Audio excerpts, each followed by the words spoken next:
तो रूस यूक्रेन युद्ध को रोकने को लेकर के अमेरिकी राष्ट्रपति डोनाल्ड ट्रंप और रूसी राष्ट्रपति व्लादिमीर पुतिन के बीच टेलीफोन पर बातचीत। इस बातचीत में दोनों नेता शांति समझौते को लेकर के विस्तार से चर्चा कर रहे हैं अभी इस वक्त पर। इससे जुड़ी हुई एक रिपोर्ट आपको दिखाते हैं।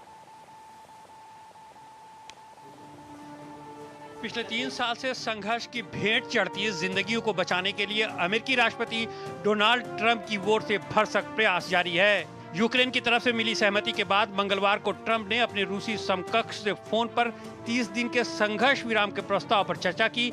इस बातचीत से पहले राष्ट्रपति पुतिन ने रूस के खिलाफ पश्चिमी देशों के प्रतिबंधों के खिलाफ आवाज बुलंद की। रूसी उद्यमियों के सम्मेलन को संबोधित करते हुए उन्होंने कहा कि ये समझना बेहद महत्वपूर्ण है कि प्रतिबंध कभी खत्म नहीं होंगे और रूस को आगे बढ़ने के लिए खुद पर और रूसी कंपनियों पर भरोसा करना होगा। अगर इसे हटा भी लिया गया फिर भी रूस पर सियासी दबाव बनाने की प्रक्रिया जारी रहेगी। इससे पहले पुतिन कह चुके हैं कि वो सशस्त्र सीज़फायर के लिए तैयार हैं। उन्होंने रियाद प्रस्ताव पर सवाल उठाते हुए कहा था कि वो स्थायी हल चाहते हैं। साथ ही युद्ध के मूल कारण यानी यूक्रेन को नाटो में नहीं शामिल किए जाने की बात दोहरा चुके हैं। अमेरिका के विदेश मंत्री मार्को रूबियो ने सऊदी अरब में वार्ता के दौरान यूक्रेन के वरिष्ठ अधिकारियों को युद्ध विराम की रूपरेखा पर सहमत होने के लिए राजी किया था। ट्रंप का कहना है कि वाशिंगटन और मॉस्को संघर्ष समाप्ति के लिए एक समझौते के हिस्से के रूप में यूक्रेन और रूस के बीच कुछ संपत्तियों के बंटवारे पर चर्चा शुरू कर दी है। भूमि और बिजली संयंत्र भी बातचीत का हिस्सा हैं। वहीं यूक्रेन के यूरोपीय सहयोगी पुतिन के प्रति ट्रंप के नरम जबकि जेलेंस्की के साथ सख्त रुख से चिंतित हैं। साथ ही यूरोपीय देश यूक्रेन की सुरक्षा गारंटी की भी मांग कर रहे हैं। कई देश स्थायी शांति के बाद यूक्रेन में शांति सेना भेजने की वकालत कर रहे हैं, जबकि रूस इसके बिल्कुल खिलाफ है। रूस हमले के बाद से यूक्रेन के 4 क्षेत्रों पर कब्जा कर चुका है। इनमें पूर्व में डोनेस्क और लुहांस्क क्षेत्र, वहीं दक्षिण पूर्व में खेरसन और ज़ेपोरोजिया क्षेत्र शामिल हैं। लेकिन इन चारों क्षेत्रों पर उसका पूरी तरह से नियंत्रण नहीं है। पुतिन चाहते हैं कि शांति के बदले इन चारों क्षेत्रों पर मॉस्को के दावे को स्वीकार किया जाए।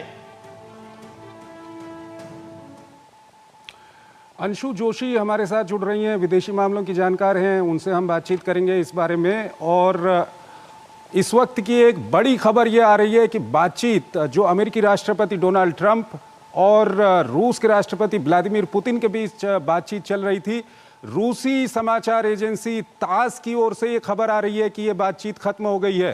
तो काफ़ी लंबी ये बातचीत चली है और इस वक्त पर रूस की ओर से खबर आ रही है कि बातचीत खत्म हो गई है।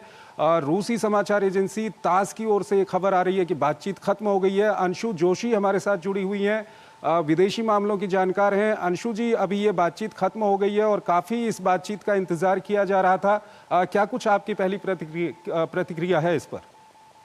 चंद्रशेखर जी, विगत कुछ वर्षों से हम जिस प्रकार की संघर्ष की राजनीति वैश्विक परिदृश्य में देख रहे हैं, बड़ी विचित्र परिस्थितियां हमारे आसपास बनी हुई हैं। तो आज की जो तारीख है वो ऐतिहासिक तारीख है, इतिहास में, वैश्विक राजनीति के इतिहास में याद रखी जाएगी, क्योंकि आज अमेरिका और रूस के राष्ट्राध्यक्षों ने बात की, लंबी बातचीत की है, विस्तार से बातचीत की है।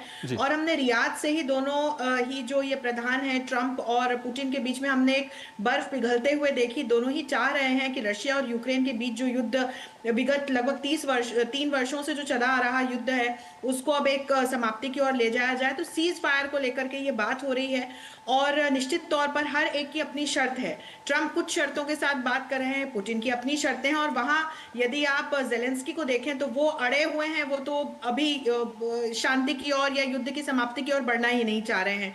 तो ऐसे में देखना बड़ा ये रोचक रहेगा कि किस प्रकार की शर्तों को माना गया है, क्या बातचीत हुई है। पर मुझे लगता है कि इस बातचीत से सकारात्मक परिणाम आएंगे, क्योंकि दोनों ही हम यदि युद्ध की ओर देखें तो हम बार बार इस बात की चर्चा करते आए हैं कि जो ये युद्ध है वो रशिया यूक्रेन के बीच का युद्ध नहीं है, ये indirectly NATO led by America और रशिया के बीच में चला आ रहा युद्ध था। और अब मुझे लगता है कि जब एक तरफ से ट्रंप, दूसरी तरफ से पुतिन इस बात को लेकर के राजी हैं कि युद्ध का अब विराम होना चाहिए, तो पहले संघर्ष विराम होगा और फिर एक युद्ध को किस प्रकार से समाप्ति की ओर ले जाया जाए इसकी बात होगी। एक क्लैरिटी रखें, युद्ध समाप्त नहीं हो रहा है, ये संघर्ष विराम की बातचीत के लिए दोनों ही जो है आपसी शर्तों को लेकर के इन्होंने आज वार्ता की है। यानी कि कहीं ना कहीं जो 30 दिन के युद्ध विराम की बातचीत थी वो क्या बहुत जल्द हमको देखने को मिल सकता है वहां पर? मुझे ऐसी पूरी आशा है कि पुतिन और ट्रम्प पिछले कुछ समय से ये एक कॉमन एजेंडा को लेकर के आगे बढ़ रहे हैं कि रशिया यूक्रेन के बीच का जो ये चला आ रहा युद्ध है, संघर्ष है, इसको अब विराम की ओर ले जाया जाए। तो मुझे लगता है कि संघर्ष विराम की घोषणा, ये एक सकारात्मक समाचार हमको मिल सकता है। अब ये किन शर्तों पर दोनों ही प्रधान आगे बढ़ेंगे, ये देखना रोचक होगा, क्योंकि पुतिन और यूक्रेन के कुछ महत्वपूर्ण क्षेत्रों पर रशिया का कब्जा जमा चुके हैं और वो निश्चित तौर पर ऐसा नहीं चाहेंगे कि रशिया इन क्षेत्रों से पीछे हटे। ये यूक्रेन के बड़े स्ट्रेटेजिकली लोकेटेड एरियाज हैं। अगर हम इनकी ओर नजर डालें तो 4 प्रमुख एरियाज हैं। और वहीं दूसरी ओर हम देखें कि ट्रंप ने अपने इलेक्टोरल कैंपेन में इस बात को एक प्रायोरिटी के तौर पर रखा था अमेरिका की जनता के सामने, बल्कि कहूंगी पूरे विश्व के लोगों के सामने, कि यदि वे जीत के आते हैं तो वो रशिया यूक्रेन संघर्ष को समाप्ति की ओर ले जाएंगे। और वहीं नाटो में भी कहीं ना कहीं हम एक डिफरेंस ऑफ ओपिनियन देख रहे हैं, जिसमें कुछ देश ऐसे हैं जो जेलेंस्की के साथ खड़े हैं, पर कुछ ऐसे देश हैं जो चाहते हैं कि ट्रंप सही कर रहे हैं, युद्ध को विराम की ओर ले जाया जाना चाहिए। तो मुझे लगता है कि संघर्ष विराम को लेकर के एक आम सहमति तो चंद्रशेखर जी बन चुकी है। चाहे आप पुतिन की ओर देखें, चाहे आप ट्रंप की ओर देखें, चाहे आप नाटो की ओर देखें, जिससे मिल रही सहायता की बदौलत यूक्रेन इस युद्ध में खड़ा हुआ है। अब ये हमें देखना होगा कि इसमें किसका कितना पलड़ा भारी होता है, क्योंकि हर कोई अपनी एक लॉन्ड्री लिस्ट के साथ अपनी बात नेगोशिएट करवाने के लिए बैठा हुआ है।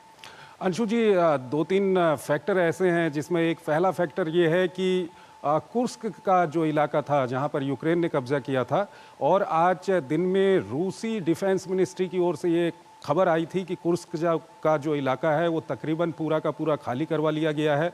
नंबर 1।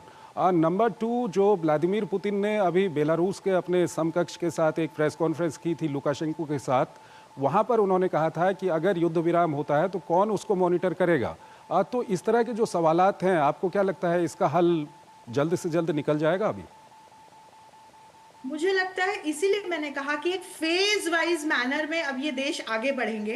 पहले हमको एक सकारात्मक समाचार मिले कि संघर्ष विराम की घोषणा हो गई है, कम से कम पहले युद्ध पर विराम लगे। यहां से मुझे लगता है कि फिर शांति की ओर आगे बढ़ेंगे। और एक बड़ा ही कूटनीतिक प्रश्न सामने रहेगा, यदि आप अब भौगोलिक क्षेत्र की ओर देखेंगे तो डोनेस्क है, लुगांस है, ज़ेपोरिज़िया है, खेरसोन है, ये बहुत महत्वपूर्ण एरियाज है जहां पर हम रशिया का कब्जा देख रहे हैं और पुतिन निश्चित तौर पर पीछे नहीं हटना चाहेंगे।